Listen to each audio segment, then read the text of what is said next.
सके, लेकिन हम सरसों के बीज लाए हैं आपको बांटने के लिए.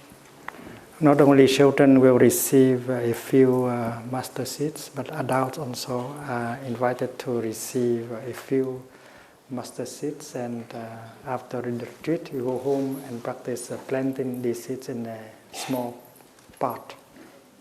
सिर्फ बच्चों के लिए नहीं, बड़ों के लिए भी ये सरसों के बीज मिलेंगे. आप उसे अपने घर ले जा सकते हैं, छोटे-छोटे गमलों में से उगा सकते हैं. The most important thing is that when you have seen the mustard seed becoming plants, you have to go to them and ask the question. लेकिन सबसे जरूरी बात है कि जब वो छोटा सा बीज बड़ा पौधा बनने लगेगा, तो आप उससे जाके एक्चुअली पूछिए. And the question is, dear little plant, do you remember the time you were a seed? और वो सवाल है, एक छोटे से पौधे, तुम्हें वो समय याद है जब तुम इतने से बीज थे? And after having asked the question, you have to listen. और सवाल पूछने के बाद सुनना है. The plant of mustard will not speak the language of people, but they have their own language. सरसों का पौधा इंसानों की बोली में नहीं बोलेगा, लेकिन उसकी अपनी जुबान है. And it may be possible that the little plants get embarrassed when you ask them that question. हो सकता है कि उसे थोड़ा अजीब सा लगे, वो भूल गया हो, थोड़ा उसे बेचैनी सी हो. They may have forgotten that at some time in the past they were a mustard seed. हो सकता है वो भूल गया हो कि वो एक छोटा सा बीज था. So if they forget, please remind them. I know because I myself have planted the seed of mustard. And I have seen you have come from that mustard seed. अगर वो इसे भूल गया हो, तो उसे याद दिलाना कि तुम बीज थे, क्योंकि मैंने देखा तुम बीज थे और उस बीज के अंदर से तुम उग के आए. मैंने देखा है. When you were conceived in the womb of your mother, you were also a very small seed, smaller than even the mustard seed.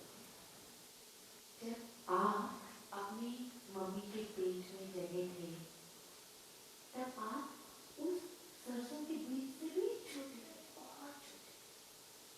And part, one half of that seed come from your father, and the other half come from your mother. और उस बीज का आधा हिस्सा आपके पापा से आया और आधा हिस्सा आपकी मम्मी से. But in that small, tiny seed, your father and your mother are fully present. और उस छोटे से बीज में आपकी मम्मी और पापा पूरे के पूरे मौजूद थे. You are learning from school that in your body, every cell of your body contains your father and your mother. आप अपने स्कूल में ये शायद पढ़ते होंगे कि आपके शरीर में जितने सेल्स हैं, जितनी कोशिकाएं हैं, उन सब में आपकी मम्मी और आपके पापा दोनों मौजूद हैं. Our father and our mother are there in every gene that we have in our body, in every cell of our body. और उस सेल के अंदर, उस कोशिका के अंदर जो जीन है, उसमें आपके मम्मी और पापा के तत्व हैं, वो पूरे के पूरे वहाँ मौजूद हैं.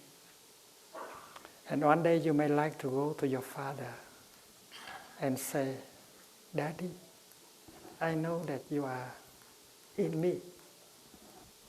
एक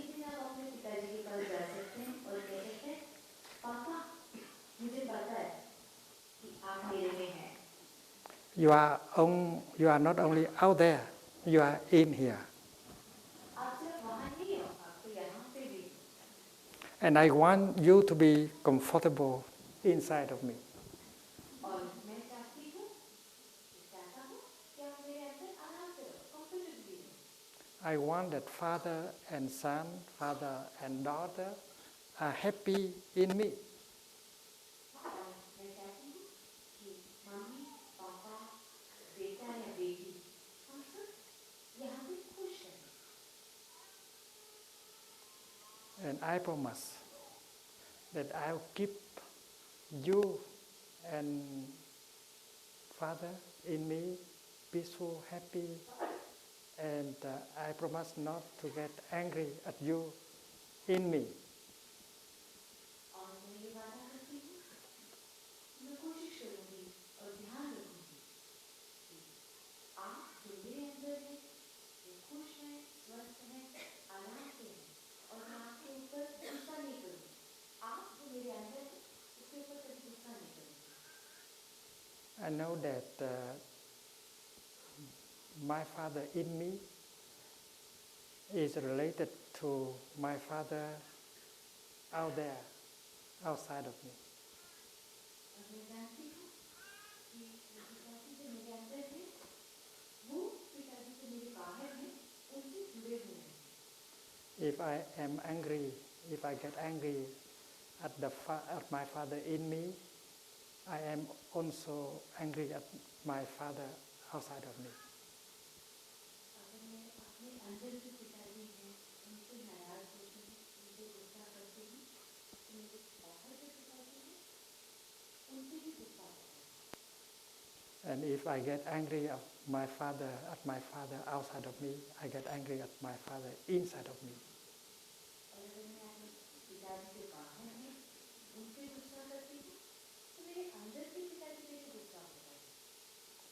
Therefore, I will try not to make my father outside of me angry, because I know that if my father outside of me is angry, my father inside of me will suffer.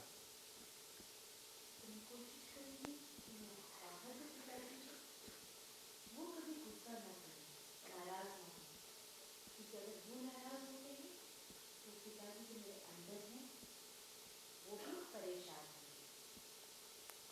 In fact, personally, I have met young people who are very angry at their father. मैंने personally, मैं खुद कई ऐसे युवाओं से, young लोगों से मिला हूँ, जो अपने पिताजी पर बहुत नाराज होते हैं। And when they are very angry, they can say things like this: "My father, that person, I don't want to have anything to do with him." वो बोलते हैं, वो मेरे पिताजी, वो आदमी, मुझे उससे कुछ लेना देना नहीं है।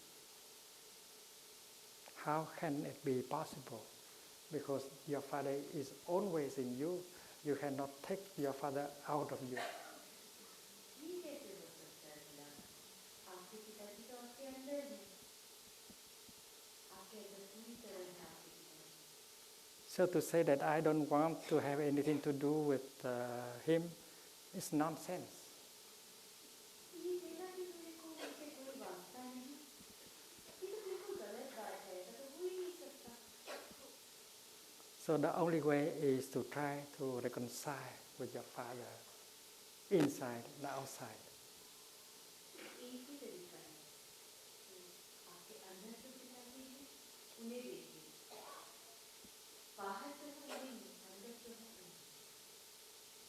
I have found out by meditation that we are the continuation of our father. मैंने ध्यान लगा के मेडिटेट करते हुए पहचाना है कि हम अपने पिताजी के कंटिन्यूटी हैं, And, हम उनसे जुड़े हुए हैं, and we are our father.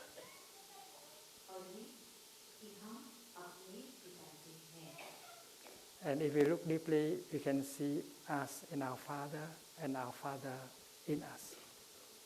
और अगर हम गहरे से देखें, तो हमें हमारे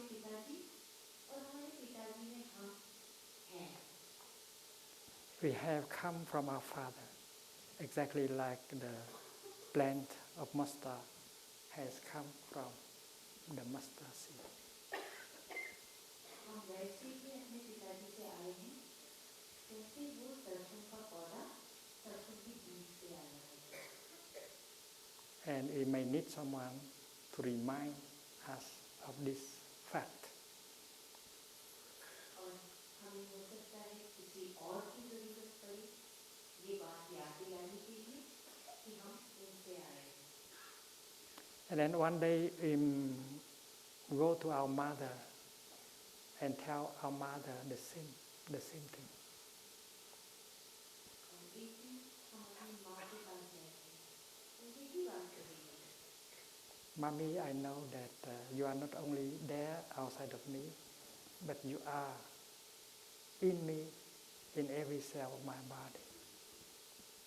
ये कहेंगे कि मम्मी आप सिर्फ वहाँ तो नहीं हैं, आप यहाँ हैं, मेरे शरीर की हर सेल में, हर कोशिका में आप हैं. I am your continuation, like the plant of corn is the continuation of the seed of corn. मैं आपकी निरंतरता हूँ, मैं आपका कंटिन्यूएशन हूँ. वैसे ही जैसे मक्के की बीज से मक्के का पौधा उगता है, वैसे ही मैं आपका निरंतरता हूँ. I am the continuation of my mother. I am my mother. मैं अपनी माँ से जुड़ा हुआ हूँ, मैं अपनी माँ हूँ. And this is a very deep teaching of the Buddha that we will discover by the practice. One day I was practicing walking meditation in a street of London. एक दिन मैं लंदन के एक सड़क पे वॉकिंग मेडिटेशन सेल्फ ध्यान practice कर रहा था. I went by a bookstore and I saw a new book displayed in front of the bookstore. तो मैंने एक किताबों की दुकान देखी और वहाँ पे एक नई किताब रखी हुई थी जो कि खिड़की से प्रदर्शित थी. The title of the book is very interesting. My Mother, Myself. उस किताब का शीर्षक बहुत मजेदार था. मेरी माँ, मैं खुद. I did not buy the book because I had the impression that I knew what was in the book. मैंने वो किताब नहीं खरीदी क्योंकि मुझे लग रहा था कि मुझे पता है कि उस किताब में क्या लिखा है. I think the writer of the book, the author of the book, might have might have practiced planting a seed of corn and realized that the plant of corn is just the continuation of the seed of corn, and she is the seed of corn herself. शायद उस किताब के लेखक ने एक मक्के का बीज बोया हो और उसको देखा हो और समझा हो कि वो बीज और पौधा तो एक ही है, एक ही निरंतरता है, और उसे ये समझ आया हो कि मैं और मेरी माँ एक ही हैं. So please receive your seeds of mustard and keep them well. And maybe tomorrow, after tomorrow, you'll try to plant them. And after having talked to them, you may like to write a report of what you have heard from the plant of mustard. तो जो सरसों के बीज हैं उन्हें ध्यान से आराम से लीजिए और शायद कल उसको बोइए और फिर देखिए कैसे उग रहा है और उसका रिपोर्ट बना के आप देख सकते हैं कि कैसे चल रहा है. And now you may like to go out with the brothers and sisters, the monastics, and continue to learn more about this practice. अभी दीदी और परिवार के साथ जा सकते हैं और हम कैसे से आगे सीख सकते हैं. So please stand up and bow to the Sangha before you go out. तो खड़े हो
Breathing in, I see myself as a 5-year-old child, fragile, vulnerable, easy to get wounded. Breathing out, I smile to that 5-year-old child in me with compassion.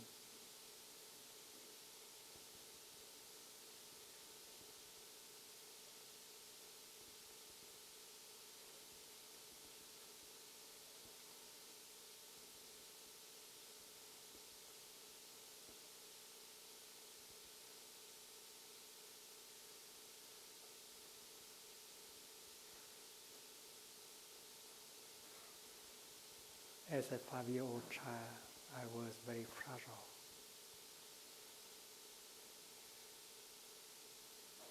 vulnerable, easy to get hurt. And the 5-year-old child in me is still alive.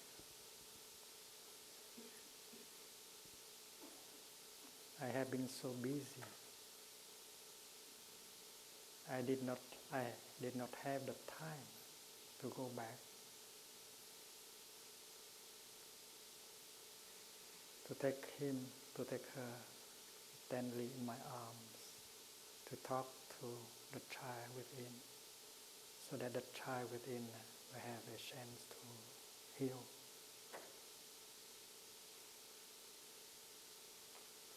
So now I am with him, I am with her, the 5-year-old child. And I breathe in, I recognize the 5-year-old child in me. I breathe out, and I smile to him, to her, with compassion.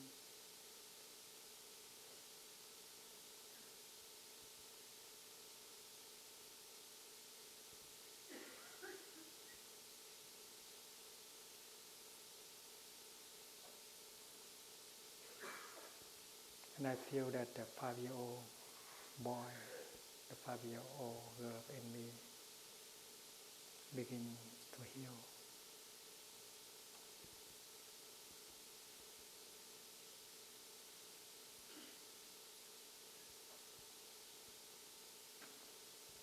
Breathing in, I see my father also as a 5-year-old boy,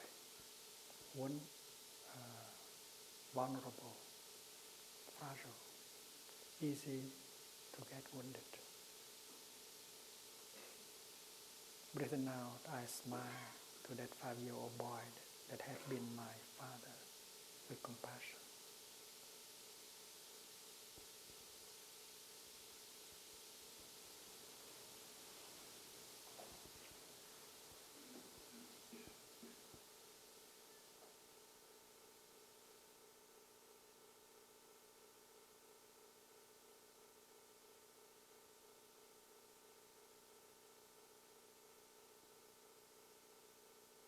Breathing in, I see my mother as a 5-year-old girl, vulnerable, fragile, easy to get wounded.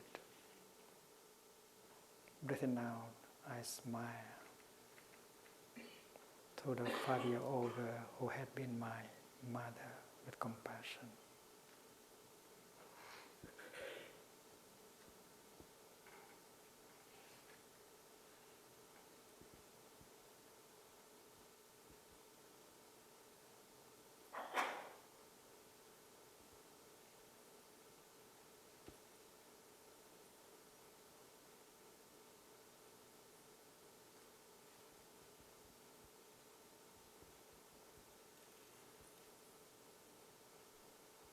Breathing in, I see the 5-year-old boy that had been my father in me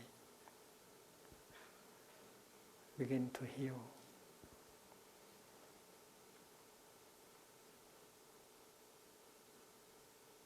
Breathing out, I see the 5-year-old girl that had been my mother. She's in me and she begins to heal.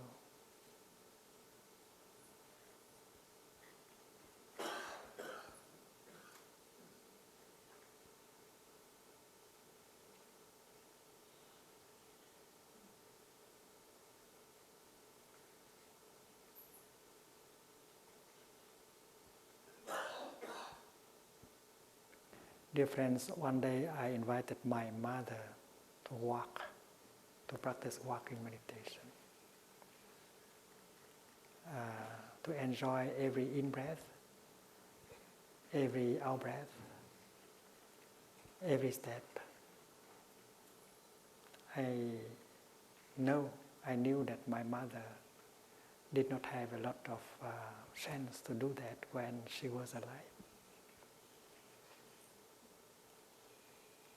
She did not have the chance like me to enjoy breathing and walking every day and get the peace, the joy, the healing and nourishment with every step, with every breath. So I invited her to breathe with my lungs, to walk with my feet, and I knew that my lungs are also hers, and my feet are also the feet of my mother. So that day I spent the whole day practice smiling, breathing, walking, and I saw my mother practicing. It was a very happy day. Every step is releasing, every breath is nourishing. But that night, in my dream, I saw myself crying very deeply and releasing a lot of suffering. When I wake up, I was so surprised because during the whole day, there's only happiness, lightness, and joy. And why did I dream of crying deeply like that? And suddenly I got the insight that it was my mother who cried that night through me.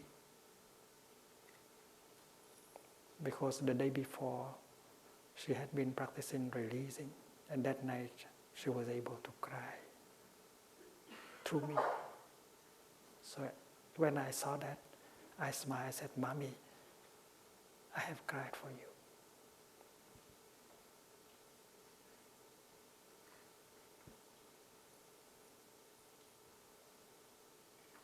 It's very good to have an opportunity to cry and to release all the suffering.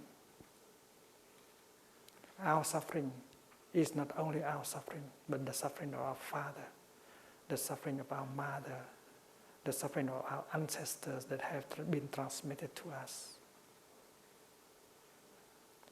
And when we are able to release, to transform the suffering of our father, our mother, our ancestors also can be transformed at the same time. So we are not practicing for our self alone. We are practicing for our parents, our ancestors, our nation, our country. Because the suffering of our nation are also in us.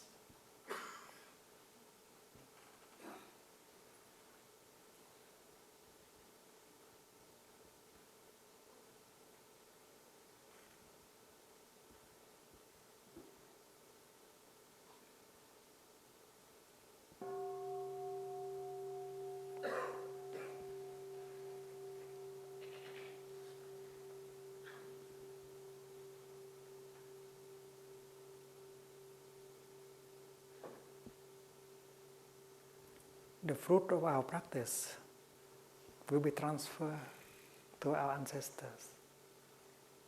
And they are being transferred to our ancestors, our parents, our nation, our people. When you are able to smile and release, all your ancestors are able to smile and release at the same time. When you make a step with solidity and freedom, you can see that countless people in many generations of ancestors are making the same step with you and get their nourishment and healing. Our ancestors expect us to do what they have not been able to do, to release, to be free. And that is why when we practice breathing, smiling and walking, we do it for all our ancestors, for our country, our society. We don't do it just for ourselves.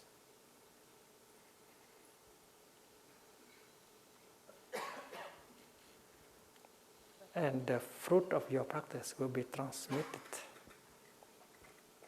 to your children, to the future generations. I know that I am not going to die. I will be continued. It is impossible for me to die.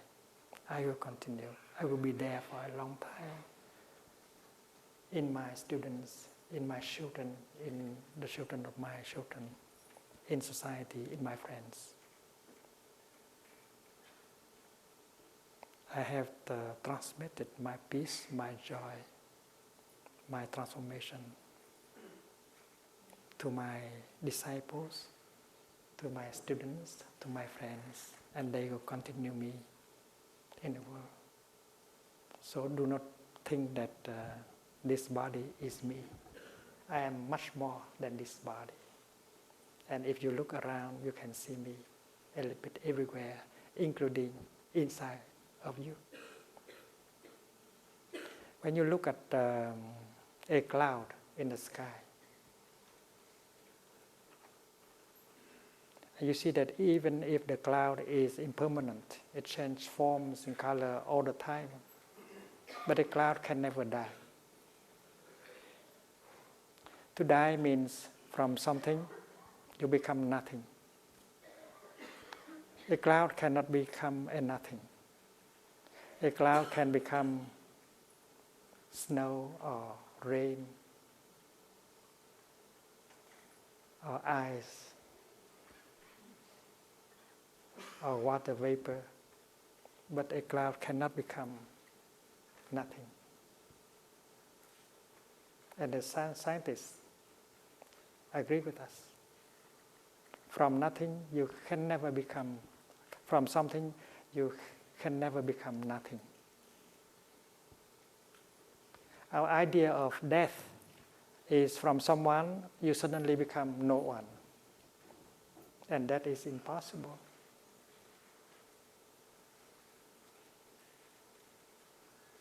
So if you have you think you have lost one person that is very close to you, very dear to you,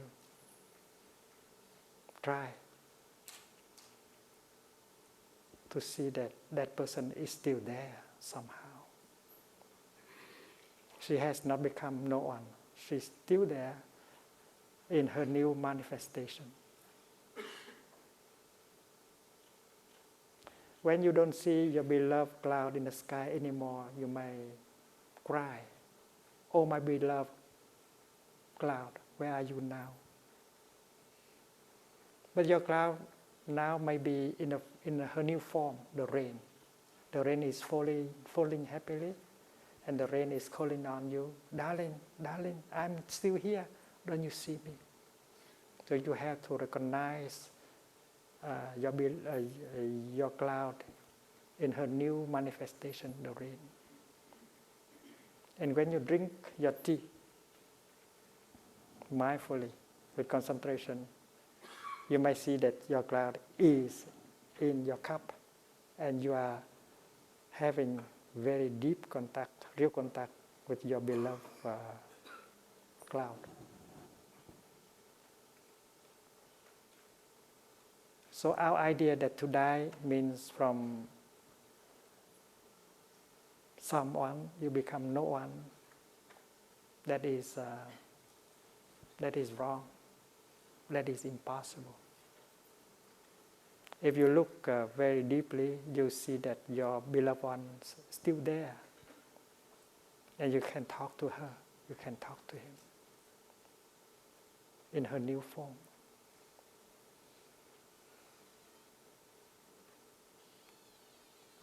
And the true nature of the cloud is the nature of no death, no dying.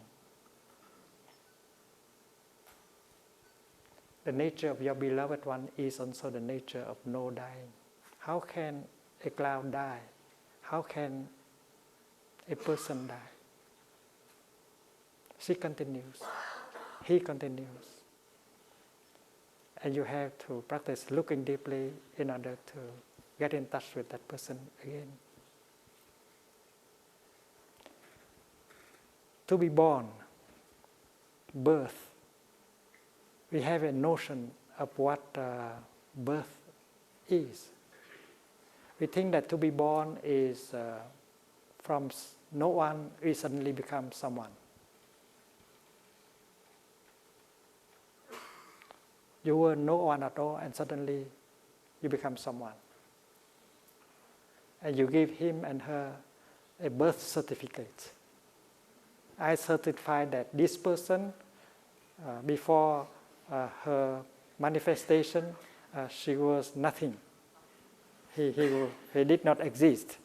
And suddenly, from that moment, she began to exist. So there is something wrong in our birth certificate.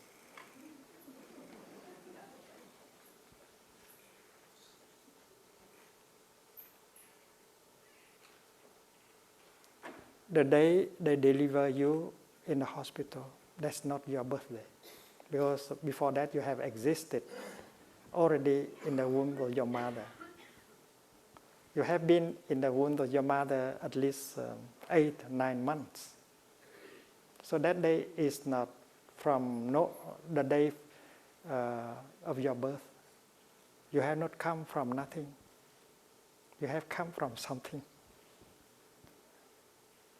So you don't begin to exist that hour, that day, that year. So there is something not correct about your birthday, your birth certificate. And then you may think that the day of your conception is closer to the truth. The day when your mother conceived you in her womb, that may be the birthday. But again, you may ask, did I not exist before that moment? And looking deeply, you see that you did exist before that moment, half in your father and half in your mother. So that moment is only a moment of continuation, not a moment of birth. So conception is a moment of continuation, and birth is also a moment of continuation, and death is also a moment of continuation. The cloud continues as the rain, and the rain will be continued by the tea. The tea I drink may continue as a poem.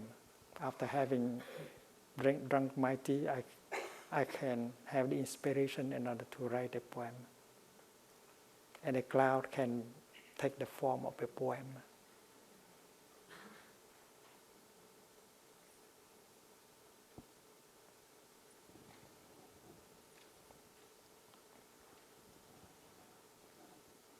When this piece of paper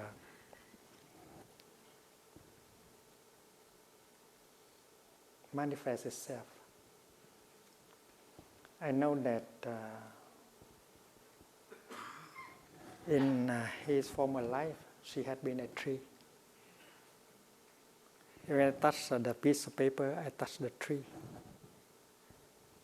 And the rain and the sunshine that have nourished the tree. I know that if there is no tree, there will be no paper. So this sheet of paper has not come from nothing. It has come from many things, including the trees, the sunshine, the cloud. So when I touch this piece of paper, I touch everything. The sun, the earth, the trees, the rain, the cloud. Everything is in the piece of paper. And I can see very clearly that this sheet of paper, this piece of paper has not come from nothing.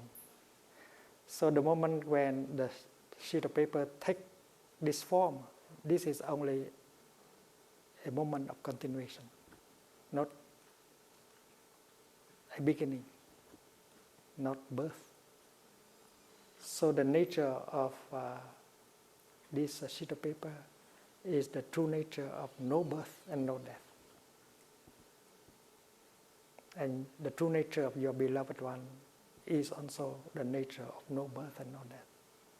Birth and death are notions, ideas, concepts, because nothing can come from nothing, and nothing can become nothing. It is impossible for your cloud to die.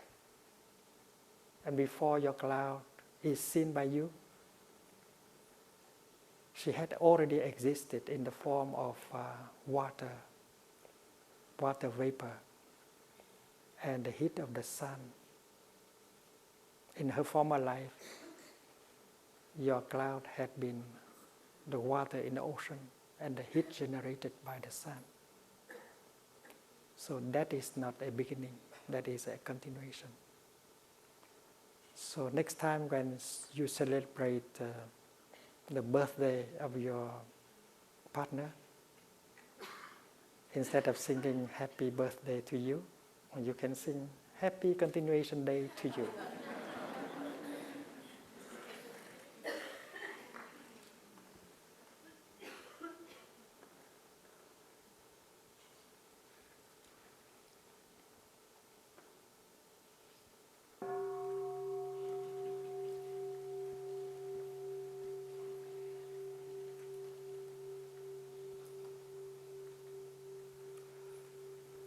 The French scientist Lavoisier said that nothing is born, nothing dies. Rien ne se crée, rien ne se perd.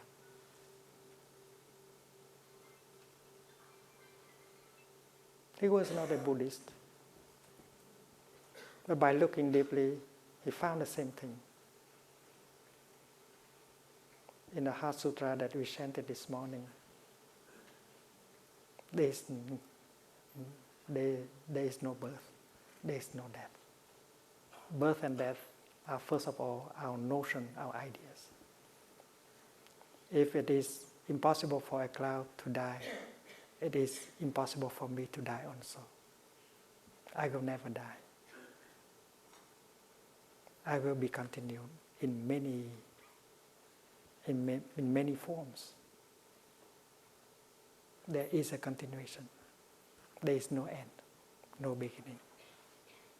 And when you practice mindfulness, concentration, and take a deep look into the heart of reality, we find out that the true nature of reality is the nature of no birth and no death. And that is why the Heart Sutra is about non-fear. Fear is created by notions, including the notion of birth and death.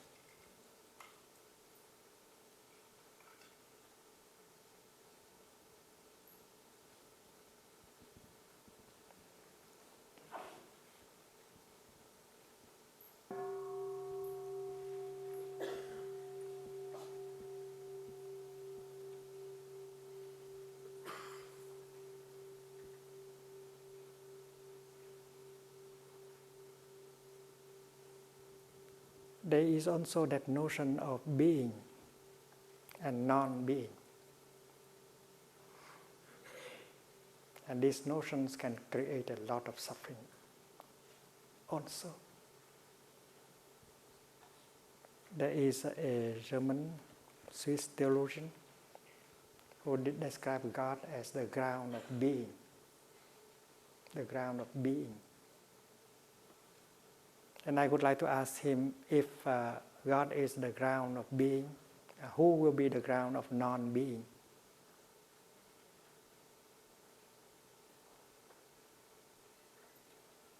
Suppose we draw a line representing time, the flow of time. And we pick up one spot and we say, this is the beginning, my beginning. I am born at this point. And another point here, the point of my death. So A and B. I'm born, I begin with A and I go end with B. And my lifespan can be represented by the segment AB. AB. Before A, I did not exist. I began to exist only beginning A. And after B, I become nothing again. And that is our idea of lifespan, based on the notion that before our birth, we did not exist. That was non-being. And after our birth, non-being has become being. And we continue to be until the time we die. And after some time of being, like 80 years, 90 years, and we pass into non-being again. That is the way we think. And that brings a lot of suffering and fear. And meditation can help you get out of that kind of maze. How can non-being become being? And how can being become non-being?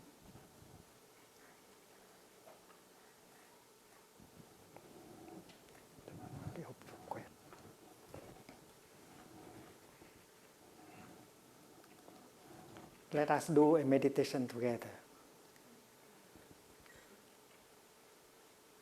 This box of match is to help us produce a flame. The flame is there or is not there. Looking deeply, I see that the flame is already there, hidden in the conditions. And we can talk to the flame, my dear little flame, I know you are there somewhere, hidden. I know that you are in the box, and you are also outside of the box. I know oxygen is very crucial for your manifestation. If there is no oxygen in the air, you cannot manifest yourself. So you are inside of the matchbox, you are also outside. You are in the many conditions that help you to manifest. Could you manifest for us? And if you listen the way the children listen to the plant of corn, and you can hear the answer of the flame. Dear Thầy, dear Sangha, I am ready to manifest, but please help me because I need one more condition, a movement of your finger. And then we tell the flame, yes, I know you are there, and I want you to manifest yourself. I don't qualify you as non-existing because you are free from being and non-being, the notion of being and non-being.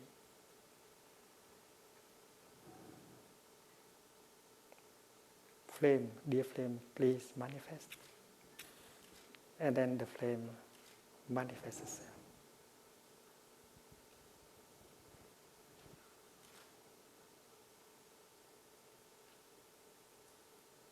The flame is no longer there. The manifestation is short.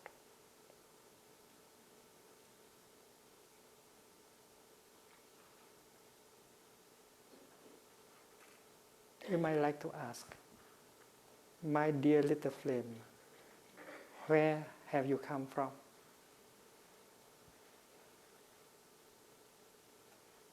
Dear little flame, where have you come from?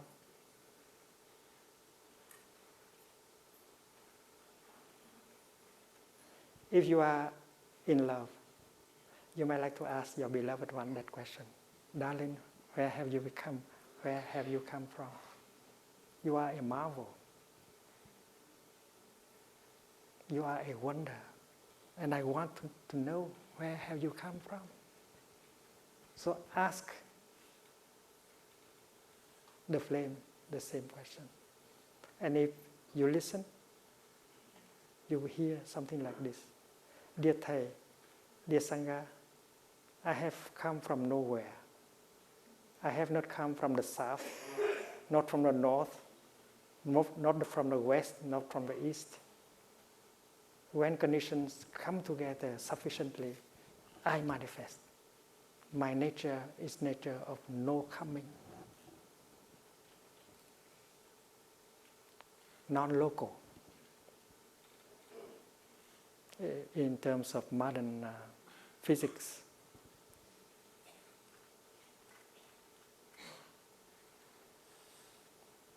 dear little flame, where have you gone?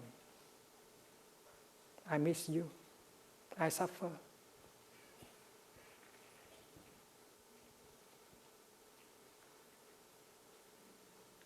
Why did you appear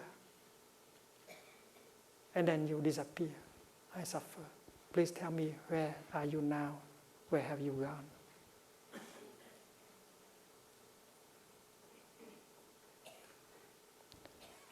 And when we listen deeply, we can hear the flame. Dear Thầy, dear Sangha, I have not gone anywhere. I have not gone to the south. I have not gone to the north, the east, and the west. When conditions are no longer sufficient, I stop manifestation. I stop my manifestation in order to manifest otherwise. And we know that the flame has told the truth. When conditions are sufficient, something manifests. And when conditions are no longer sufficient, the manifestation will end in order to take another form of manifestation. So the same thing is true with your beloved one. And your beloved one is free from the notion of coming and going. She's very close to you. He is very close to you. And in the past, you might qualify her as existing, as being. And now, since she is no longer there in the present form, in her present form, and the form that you used to recognize her, and you think that she has passed from being into non-being. No, that's not true. The true nature of your beloved one is free from the notion of being and non-being. Being and non-beings are only ideas and notions. Reality is free from the notion of birth and death, the notion of being and non-being. Before her manifestation, you cannot qualify her as non-being. And after manifestation, you cannot qualify her as being. And after she stopped her manifestation, you cannot qualify her as non-being either. Your beloved one, like the cloud, like the flame, are free from birth and death, are free from coming and going, are free from being and non-being. To be or not to be, that is not the question.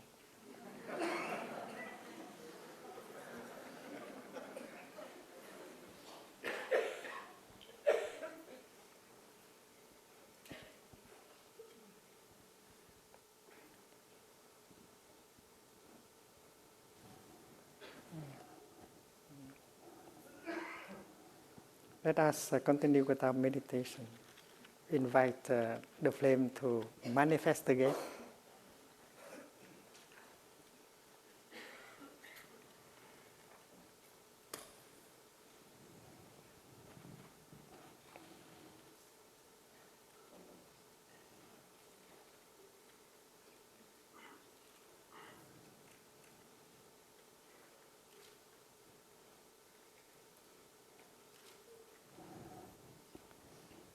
We now may like to ask this flame a question. My dear little flame, are you the same with the flame that manifests before, or are you a different one?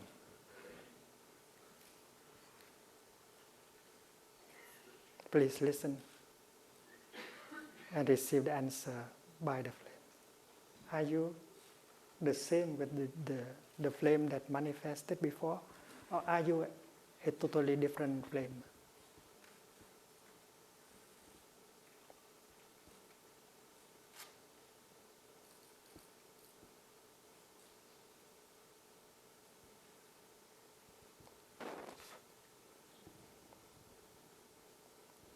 And with some concentration, we can hear the answer.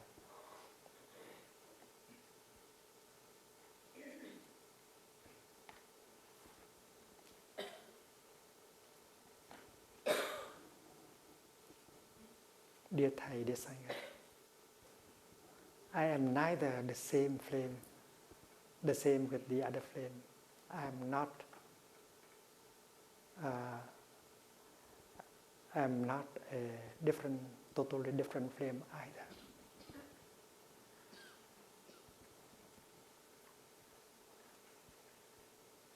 No sameness, no otherness. Sameness is one nation, or is one notion, and otherness is the other notion.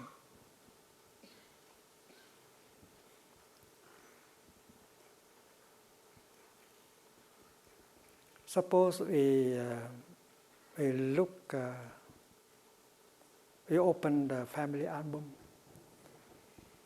and we see ourselves as a 5-year-old boy or 5-year-old girl.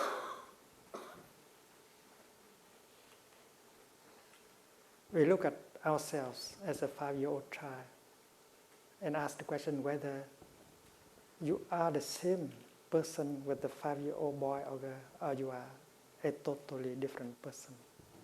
You are so different from the 5-year-old boy. You are so different from the 5-year-old girl. You are 20, you are 50 now. Are you the same or a different person?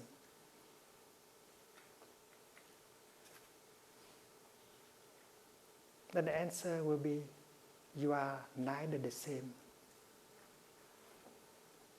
with that 5-year-old child, but you are not a totally different person either. Because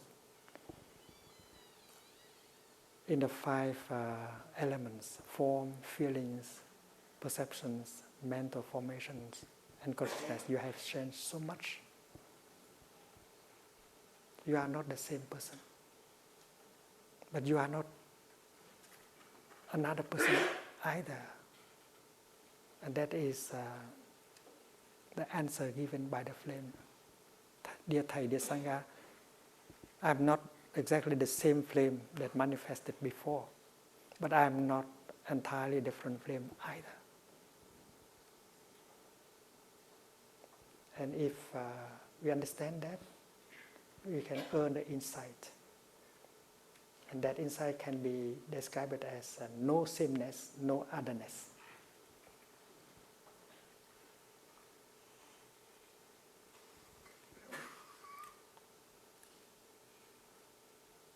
When we look into ourselves, we see our father inside. We see our mother inside. We see our ancestors inside.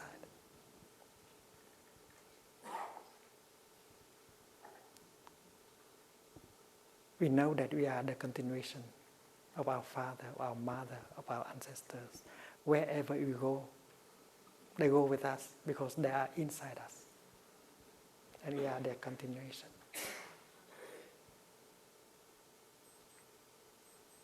So to say that I and my father are two different persons, something is wrong with it. Although my father has a different identity card, and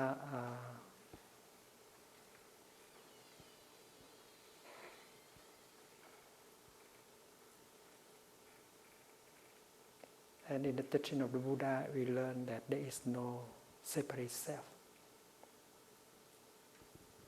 between you and the 5-year-old child. The reality is no sameness, no otherness. And the same thing is true concerning you and your father. You and your father are not the same person. But you are not a different person either, because you are his continuation. And he is the continuation of his ancestors also.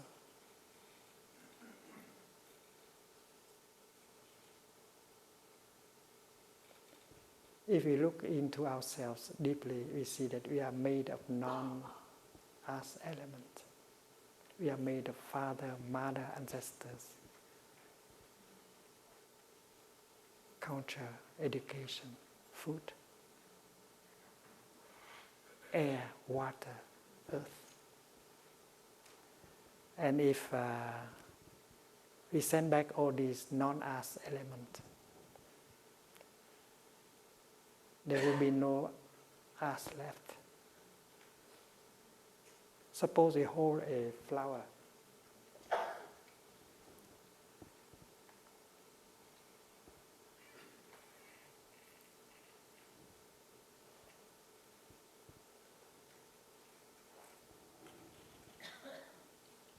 And look into the flower, and we see that this flower is made only of non-flower elements.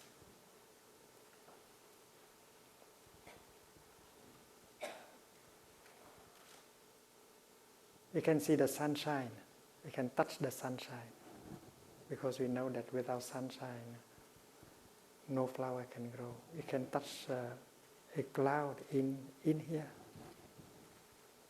If there is no cloud, there will be no rain and no flower can grow.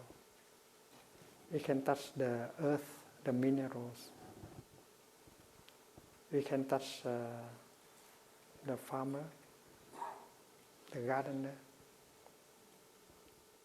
And finally we see that everything in the cosmos are present in this flower, including our consciousness. Because this flower is, first of all, the object of our perception. Our perception belongs to our consciousness.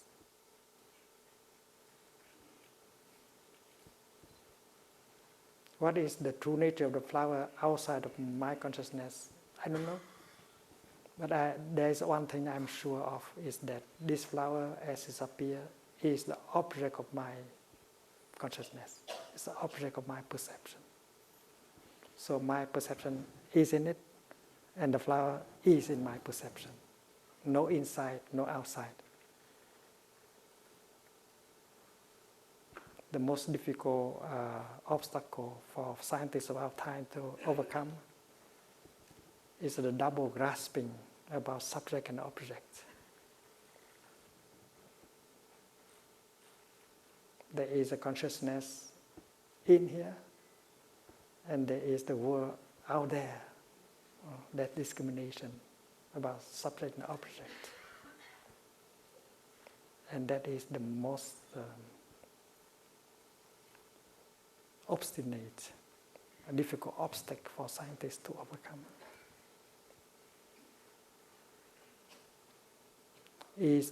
Consciousness is a product of the brain.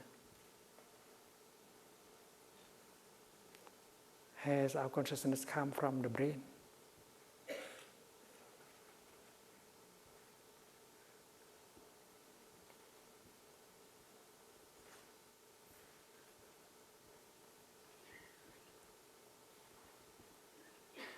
And double grasping means that you are caught in the idea that consciousness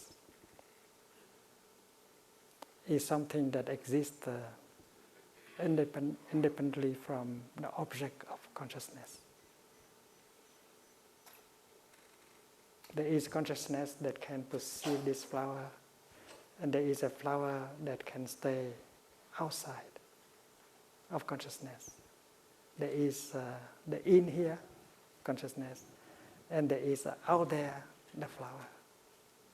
But in fact, to perceive always means to perceive something.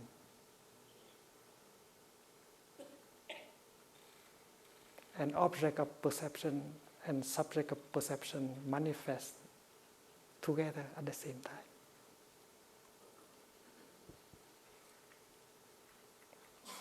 And when you study Buddhist psychology in the Vijnana Vada school, you learn that in order to understand, you have to transcend the double grasping, the dualistic thinking about consciousness and object of consciousness. Consciousness, the in here and the out there.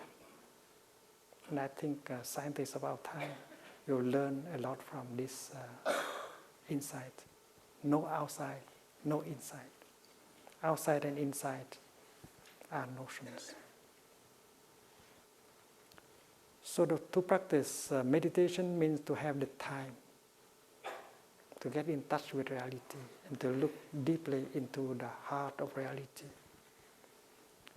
Reality may be a cloud, maybe a flame, maybe a flower, maybe your in-breath. But if you have the time to get in touch deeply, you find out that the true nature of reality is the nature of no birth, no death, no coming, no going, no being, no non-being,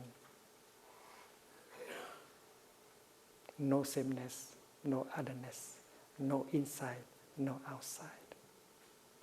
And that will free us from all kind of fear and suffering. And that is why the Sutra say that Avalokiteshvara, after having looked deeply into the 5 skandhas, find out that everything is empty. To be empty means to be empty of notions, including the notion of birth and death, being and non-being. In Buddhism, there is the expression nirvana. Nirvana means the blowing out, the extinction, first of all, of notions and ideas. And one cannot get into the heart of reality unless one can free oneself from the notions, basic notions like birth, death, being, non-being, coming, going, sameness, otherness, inside, outside, subject and object. Nirvana is not a place located in time and space that you can go. Nirvana is our true nature, our nature of birth, no birth and no death. And when you touch Nirvana, you are totally free from fear, from despair. When you come to the tradition, with the practice of mindful breathing, mindful walking, holding your fear, your anger, you might get a relief. You might survive with the practice. But the greatest relief you get only when you are able to touch your true nature, the nature of no birth and no death. There is a businessman, disciple of the Buddha. His name is Anathapindika. He was a very rich person, but he had a very good heart. He spent a lot of his time and energy and money to take care of the poor, the destitute people in his city, in his country, Sravasti. That is why people love him and gave him that name, Anathapindika, means the one who takes care of the lonely, of destitute. His real name is Sudatta. and he had the happiness of having a good teacher, the Buddha. And it is him who offered the Buddha a practice center in the city of Shravasti, the Anattapinika Park. One day, Anattapinika was dying.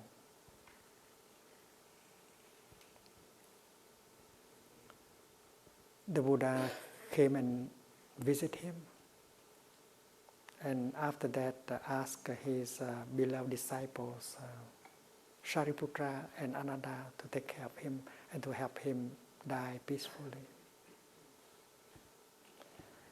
Anattapinika was a happy practitioner.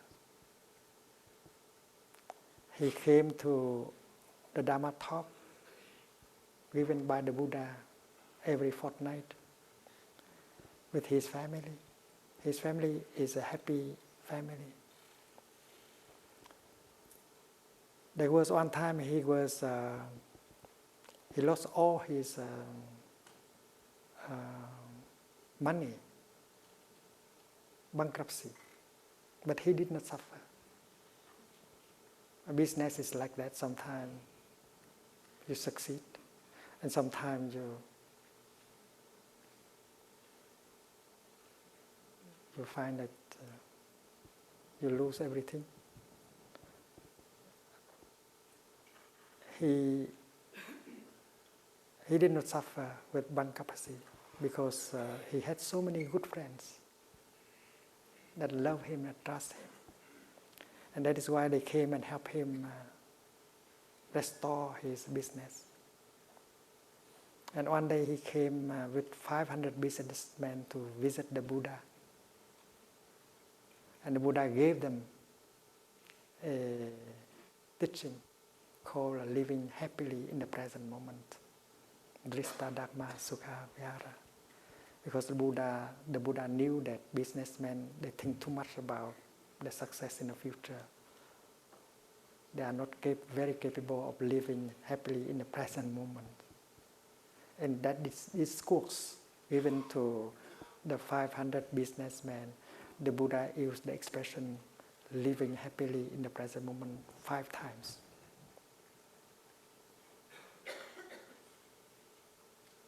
So one day the Venerable Sariputra learned that Anattapinika is dying. So he asked his young brother in the Dharma, the Venerable Ananda, a cousin of the Buddha, to come along to help Anattapinika to die peacefully. When they come, Anattapinika tried to sit up, but he was so weak to sit up. Shariputra said that, dear friend, don't try. Just stay where you are. We will bring 2 chairs close to you and we will talk to you. And after the 2 monks are seated, they ask, my dear friend, how is the situation? Is the pain in your body decreasing or is still increasing? Dear Venerables, it does not seem that the pain in my body is decreasing. It's increasing all the time. I suffer a lot. So when Shariputra heard that, he said, in that case, let us practice together the recollections of the Buddha, the Dharma, and the Sangha. Sariputra was a very intelligent monk. He knew that Sudatta Anattapinika loved to hear about the Buddha, the Dharma, and the Sangha. He is a very strong supporter of the Buddha and his Sangha and try to do everything possible in order to support the Buddha in his teaching and practice. So it is intelligent from the part of Shariputra to practice recollection on the Buddha, the Dharma, and the Sangha. When someone is dying, and if you are available to him or to her, you should try to water the seed of happiness in him or in her. Talk about the things that interest that person. You water the seed of happiness in him and her, and by doing so, that person will suffer less. They restore the balance. So Anattapinika was trying to focus the attention of Anattapinika on the Buddha, the Dharma, and the Sangha. And after the guided meditation about the three jewels, Anattapinika was able to smile. He suffered less in his body because the seeds of happiness in him had been watered. And we can imitate Shariputra in this. If you happen to sit close to a dying person, you might like to practice like that. Talk to the dying person about the happiness, touching the seed of happiness and joy in him or in her.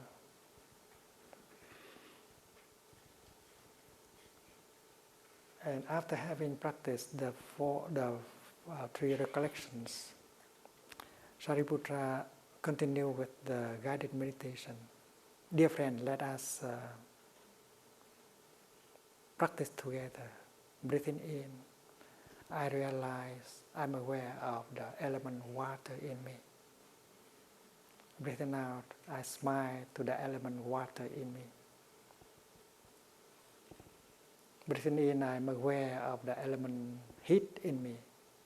Breathing out, I'm aware of the element, I smile to the element heat in me. Breathing in, I'm aware of the element earth in me. Breathing out, I smile to the element earth in me. Breathing in, I get in touch with the element air in me. Breathing out, I smile to the element air in me. Dear friend, let us now focus our attention on the four elements outside of the body.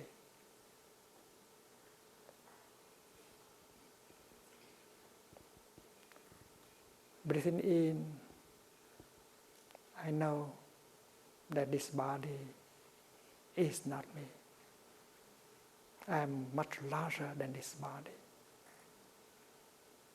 I am life without boundaries. My nature is no birth, no death, no coming, no going. When conditions come together sufficiently, I manifest. I have not come from anywhere. I have not come from nothing.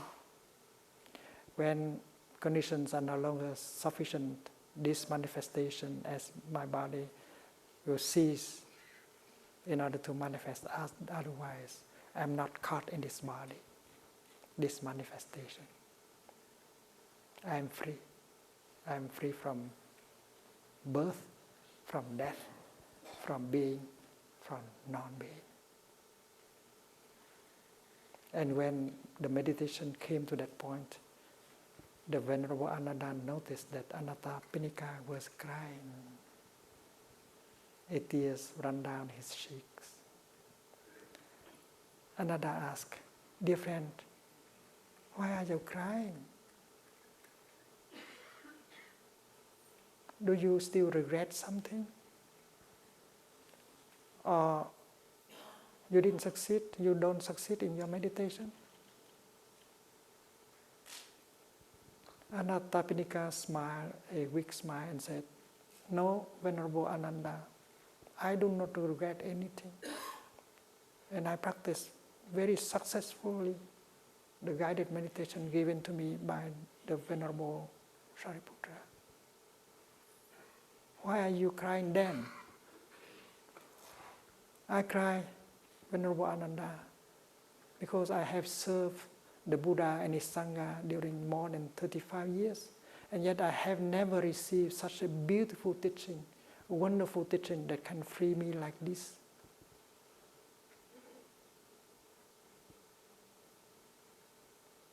I can die in peace, happily. I'm not afraid anymore. Ananda said, you don't know. my dear friend. But this kind of teaching, we monastics we receive almost every day. Anathapindika said, "Dear Venerable Ananda, please go home and tell the Lord that we lay people, many of us are very busy, not having the time to receive this wonderful teaching.